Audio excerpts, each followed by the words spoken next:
All right, Golic and Wingo here with you on a Monday morning. Get you caught up on what is trending around the world of sports, and good news and not so good news with Ryan Newman. No internal injuries from that fiery crash, but he does have a head injury. In a statement released by Roush Fenway Racing on Sunday, Newman says that he intends to return to racing this season. Steve Newman saying, quote, Ryan's objectives have not changed this year. His goal is to win the 2020 Cup Championship. And Newman missed Sunday's Pennzoil 400, snapping a streak of 649 consecutive races for Newman. Joey Logano won the race in the 22 Shell Pennzoil Ford. Ross Chastain finished 27th in Newman's number 6 car. Meanwhile, as we said, give it up for the Bucks. They clinched a playoff spot without playing a game on Sunday. After the Wizards lost to the Bulls, Milwaukee became the earliest team to clinch a playoff spot in the NBA in 15 years. They improved to 48-8 with their win Saturday night against the Sixers. The Bucks are on pace to win 70 games, a feat only accomplished by the Michael Jordan Bulls in the 95-96 season with 72, and the 2015-16 Golden State Warriors, where they were upset by LeBron and the Cavs in the NBA Finals. Speaking of the NBA, thank you, Mark Cuban, for being a content fountain. The NBA will rule on the Mavericks' protest before deciding on potential discipline for owner Mark Cuban. That, according to our Woj. We're going to review the matter in its totality, NBA spokesman Mike Bass told ESPN on Sunday night. Cuban lashed out at the overall quality of NBA officiating after Dallas fell 111-107 to the Hawks on Saturday. Cuban's rant began with a tweet after the Hawks' John Collins converted on a follow shot, which was credited after a goaltending call was overturned. The basket sealed the game for the Hawks with 8.4 seconds remaining. The crew chief said, by rule, the play was determined a continuation after an inadvertent whistle. What's trending brought to you by Redbox. Don't miss award-nominated Ford versus Ferrari. I still need to see that. I can see it on Redbox. Really good. Good film. Starring Matt Damon and Christian Bale. Rent it now at Redbox for under $2 a night. All right, Golic and Wingo here with you. We got a lot to get to this morning. There is going to be the memorial and tribute for Kobe and his daughter today at the Staples Center, 10 o'clock. That's going to begin. L.A. time. So we will have coverage of that. Matt Barnes, a former Laker forward, plus Justin Tinsley, who is covering that for us for the Undefeated, will join us.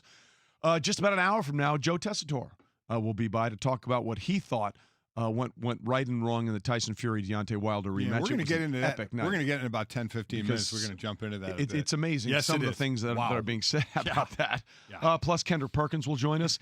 David Ayers, Zamboni driver / winning goaltender for the Carolina Hurricanes. One of the most unbelievable fun stories of all time will also be here.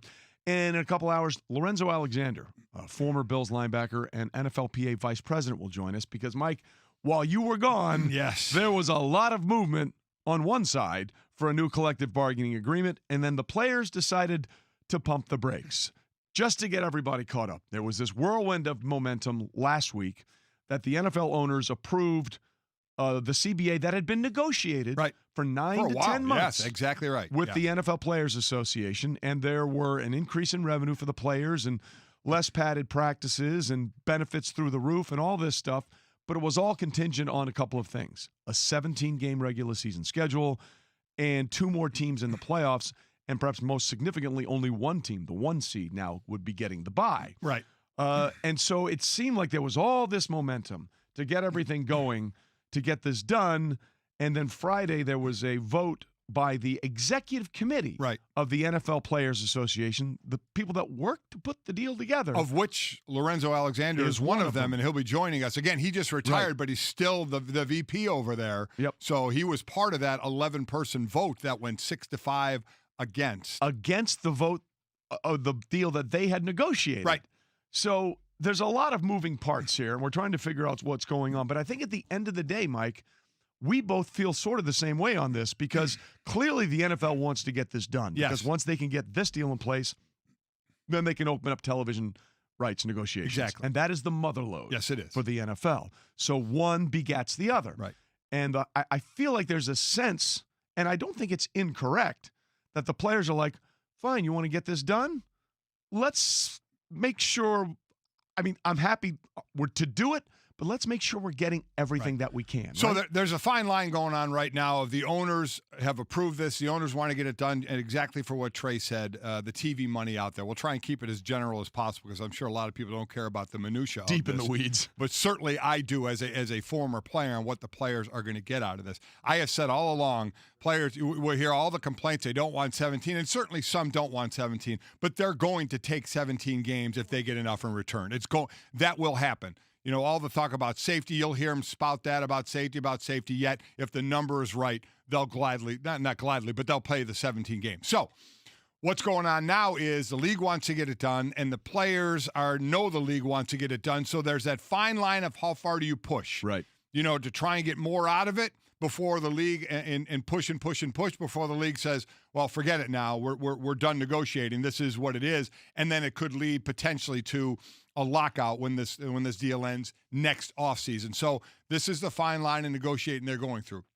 Reading everything, I would try, if I'm the players, one more. Now, we have heard Adam Schefter reporting that the league is not renegotiating. Whatever. You can say whatever you want. Correct. I would try at least one more time because the players are in no rush to get this done, though more TV money does mean more revenue, which Correct. means they're split. They could actually get more money. So they are somewhat involved in that situation. But they can push this a little bit, and that's the fine line. And that's something we really want to talk with Lorenzo Alexander about, of where, and again, he's only going to tell us so much. You're not going to say your negotiating ploy to us, but we want to know from him where things stand.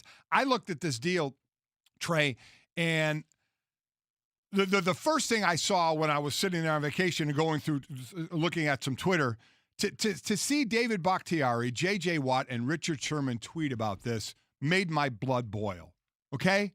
What are you doing, guys? What are you doing publicly tweeting about this? Especially J.J. Watt saying, I'm a hard no on this. You know what? Call your rep in the league. Talk to someone in the league behind closed doors before you need one voice. One voice. Not the other, and maybe I shouldn't on Bakhtiari and Sherman. I Sherman's a player rep. Richard is the player rep. But why would you say something publicly? I don't understand that. There is zero to be accomplished by saying something publicly. I don't get why you would do that. That was first. And again, you know, I'll put that to the side because that's not part of the negotiation. I didn't have that big of a problem with it. I absolutely did. I have no problem with players voicing their opinions as long as they're, to your point, they understand what they're talking about. Voice your opinion to the committee. Yeah. You know, to me, that all stays behind closed doors. That should not be public. That being said, as far as this deal, like I said, I was surprised to see nothing in there about extended health care past 5 years. And we've seen nothing new on that, right, Trey? It's the 5 years past the end of health care. Well, there are some benefits. There's some benefits that go in there. Right. It ups it for former players, and there is more. But you're right. The health care itself has stopped. And that's an expensive thing, and I know the league doesn't want to give any more of that. But I do like the increase in minimum. We'll get into more of this increase in minimums for the rookies and for the veterans who are making minimums. That's a decent sized group of people that I'm glad their pay is going to be up. I know we'll get into more of this. Yeah, much more on this going on, because is it going to be the headliners or the people that we don't hear of that are going to swing this deal one way or the other? Coming up next, a flurry from Fury was all he needed, but was it the right call how the fight ended Saturday night? We'll get to that next. Golic and Wingo.